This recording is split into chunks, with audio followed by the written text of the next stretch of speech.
I hope you're doing well. Hope you've been enjoying the readings through Nehemiah and the lessons that have been given.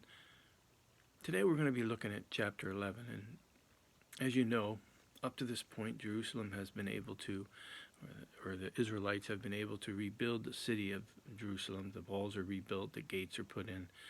They've been able to complete the physical aspect of rebuilding Jerusalem.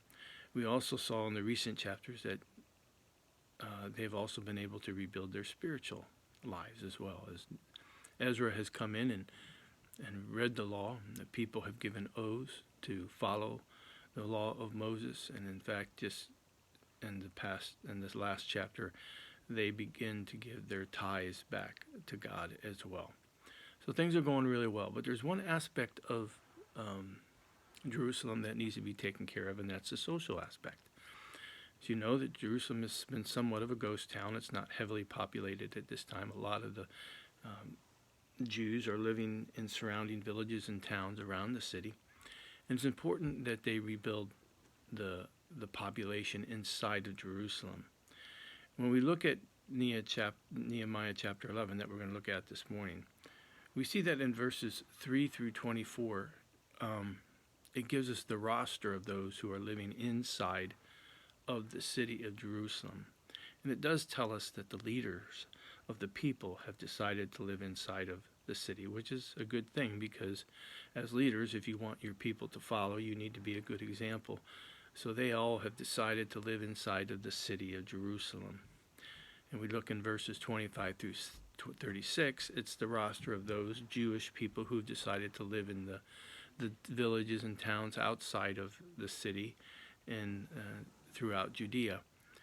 So when we look at Nehemiah chapter 11, in fact, we're only going to look at the first couple verses here, because the rest of it, like I said, is given names of those who are living in Jerusalem, those who are living outside of Jerusalem. And I think God has a sense of humor, because if I was trying to pronounce all those words, all those names of towns and villages, you would probably have a really good laugh. And it would be hard work for me. So I'm not actually going to do that. I'm going to look at the first couple verses, because there it touches on how they decide the strategy that they have to rebuild the population inside the city walls of Jerusalem. So I'm going to be beginning in chapter 11, begin in verse 1, and I'm just going to read the first two verses. It says, "Now the leaders of the people settled in Jerusalem, and the rest of the people cast lots to bring one out of every 10 to live in Jerusalem." So they went out, and they went out into the towns and villages and asked that one out of every 10 would come into the city,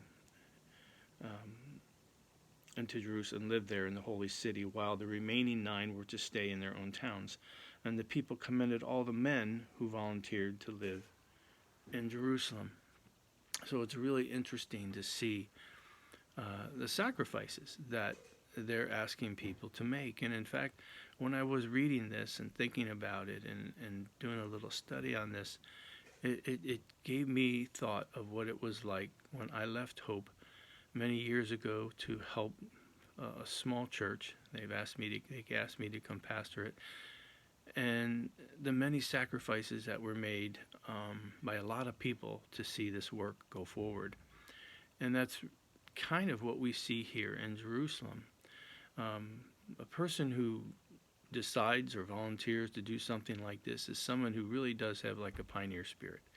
They really have this desire to help and to see growth occur. And in fact, growth doesn't occur without hard work. Growth doesn't occur without sacrifice. So they're asking these people to basically to give up their views of what they would think on their material wealth. I mean, they're walking away from their homes and their lands, and they're asked to come into a place where they're going to have to start all over. So they definitely have a different view when it comes to material things. They're also going to have to rearrange their social expectations. They're leaving their families. They're leaving their friends. They're moving into inside of the city, where they're going to have to meet new people, and not only meet them, but they're going to have to learn to get along. They're going to have to learn to live with one another. Man, it almost sounds like a church setting where we come together, where we decide to worship with one another. We have to learn to, the people that are there, we need to learn to get along. We need to learn to worship together. We need to learn to minister together. We need to learn what it means to grow together.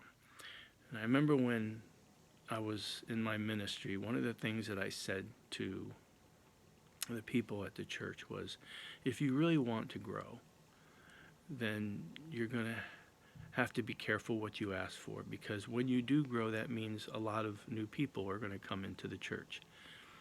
When with a lot of new people comes this idea of a different culture, a different environment somewhat. A lot of growth means a lot of change. And so be careful what you ask for. And in a sense, the leadership here in Jerusalem are asking and wanting there to be a substantial growth inside of the city, and they're making some sacrifices, and they have the strategy to do so. But again, it's not always easy. It's fun to grow, but it's not always easy to grow. And Jerusalem is going to see some of those things as well. They'll have to rearrange their social expectations, but they're also going to have to endure problems. There's always problems in growth. There's always problems when you have a strategy and you have a vision and you have a direction and you want to go that a certain way. There's always obstacles that are in the way, and you have to endure those things. You have to be able to sometimes be flexible and move forward and continue to not allow those things to stop the growth or to stop your direction or vision.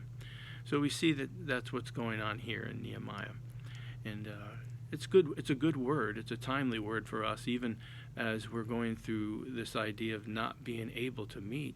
How do we continue to grow? How do, and the leadership is asking us to come along and to continue to pray and to continue to give and continue to minister one another. And it's not as easy as it once was. There's obstacles there, but yet God has been faithful, and we have to continue to endure those things. We have to continue to find ways to not only to reach out and to minister to each other, but to somehow to continue to grow, not only physically, but also spiritually as well.